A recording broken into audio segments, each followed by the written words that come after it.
brought to you by Geetanjali Salon, Channi, Himmat, Jammu. Follow Ruchika Makeovers on Facebook and Instagram for best bridal makeup in town.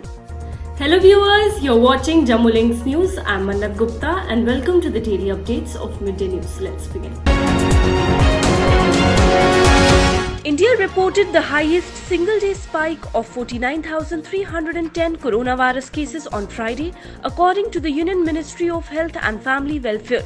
The total COVID-19 positive cases stand at 12,87,945, including 4,40,135 active cases, 8,17,209 cured or discharged or migrated.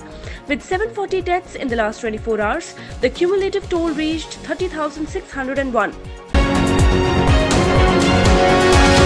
While the COVID-19 count in J&K crossed 16,000 mark, 9 coronavirus deaths, all from Kashmir Valley, were reported during the past 24 hours in Jammu and Kashmir, taking the toll to 282 in the UT.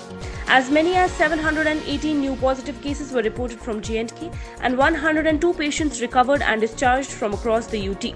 As per the official bulletin issued on Thursday evening, 718 new cases were reported, 117 from the Jammu division and 601 from Kashmir division. In order to give an impetus to the silk and wool sectors in J&K, the Lieutenant Governor Girish Chandra Murmu on Thursday inaugurated the modernized and upgraded government woolen spinning plant and silk filigratures at Solina. The Lieutenant Governor also inaugurated modernized government spinning mill Nowshera, Srinagar.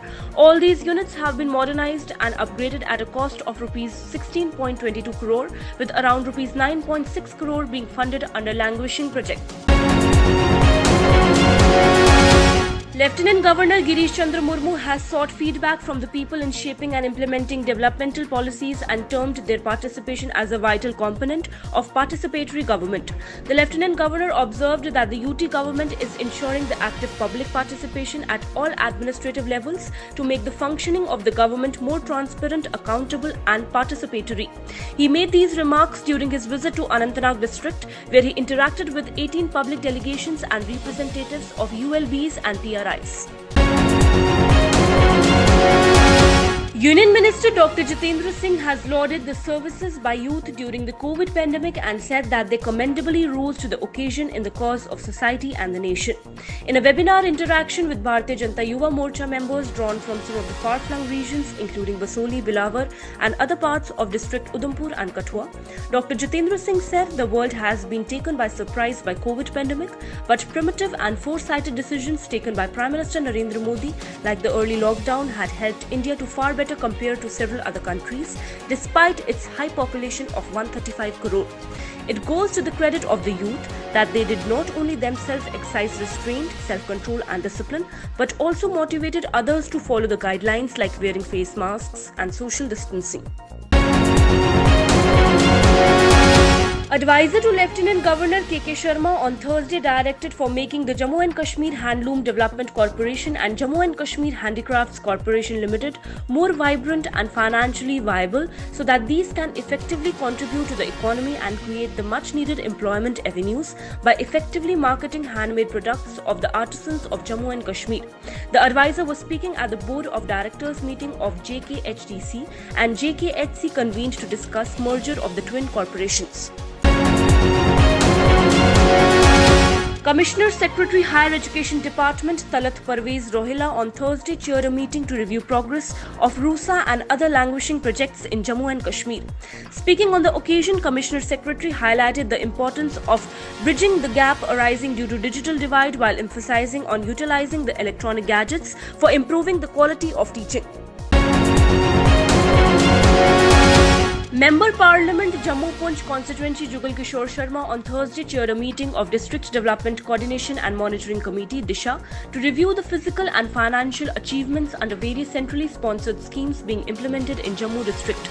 The MP stressed on expediting works on all the new and pending projects. He also emphasized on effective implementation of centrally sponsored schemes in the district. Jammu and Kashmir government is going to bring out 2 coffee table books on agriculture and allied specialities of the Union Territory as part of its exports promotion campaign. Among the 2 proposed coffee table books, one would be on agriculture, animal or sheep husbandry, and the other exclusively on the horticulture sector. The modalities for the publications were finalized at a meeting of agriculture and allied sectors chaired by Principal Secretary Agriculture Production Department Naveen Kumar Chaudhary. An AK-47, 5 Chinese pistols with magazines, 24 grenades and other warlike stores were recovered during a search operation launched on Wednesday along the line of control in Rampur sector of Baramulla district. The search operation was launched at Hatlanga, Rampur sector after security forces received input regarding likely weapon drop along the line of control ahead of anti-infiltration obstacle system.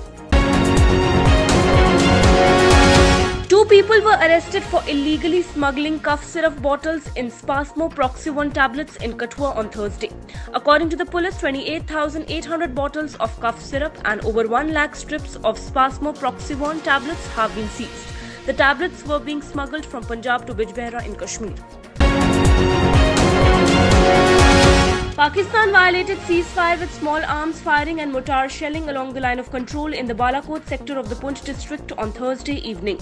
The Indian Army retaliated the firing. Earlier on Thursday, Pakistan had violated ceasefire in Kasbah sector of the same district by firing with small arms and also resorting to mortar shellings. Apart from Poonch, Pakistani forces had also targeted villages along the line of control, resulting in bullet injury to a woman in the Kupwara district. The Jammu and Kashmir administration informed the Supreme Court on Thursday that the issue of High Court Bar leader Mia Abdul Qayyum's detention was under consideration and a decision will soon be taken in the matter.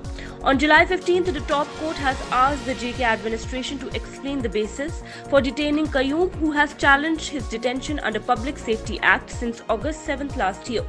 The top court has asked it to take into consideration various aspects, including Qayyum's age, expiry of detention period and the COVID-19 pandemic.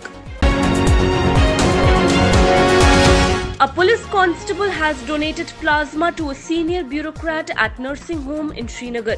Syed Zulfikar Ali, who is deployed at Anantnag in IRP 11 Battalion, had recently recovered from COVID-19.